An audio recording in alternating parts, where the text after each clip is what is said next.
My name is Jess McNeil. I'm a 7th generation corn and peanut farmer in Sumter County, Georgia.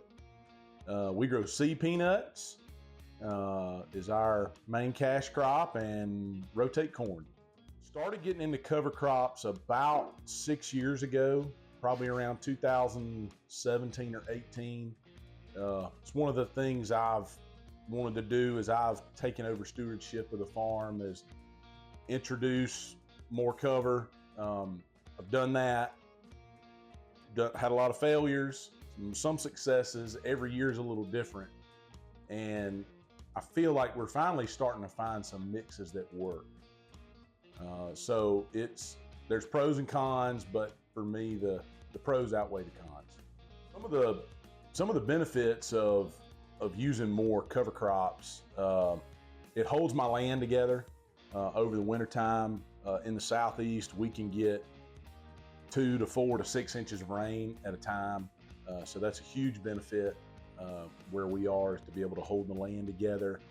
Another huge benefit is having live roots in the soil as many months out of the year as we can is gonna sustain and enhance our biological activity.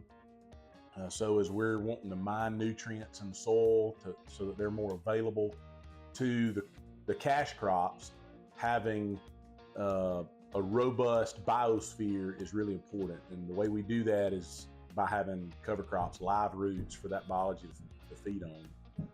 One of the things I didn't expect that has been a big benefit over the last few years in certain times is having to irrigate less.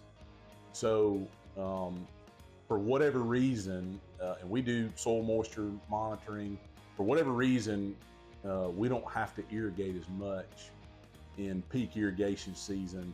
I think that has a lot to do with the cover crop as well. The number one reason I would encourage someone to, let's just say, go deeper into cover crops, because there's a lot of different avenues to take once you kind of jump off into that pool. But the main thing for me, specifically in the southeast, because that's what I know, given that our weather seems to be like this, and we're always 10 days away from a drought, always.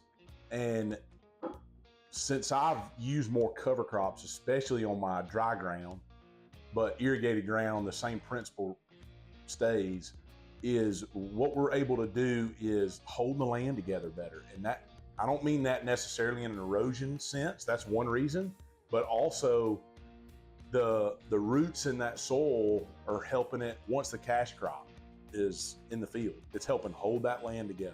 It's helping with water retention. So the land doesn't dry out as fast. So anybody in the southeast that deals with weather like this, that would be the number one reason.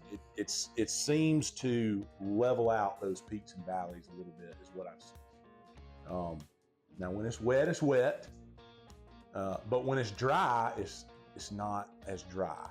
And I don't think any farmer I know in the southeast, they'd rather deal with wet conditions than dry conditions. So that'd be the number one reason.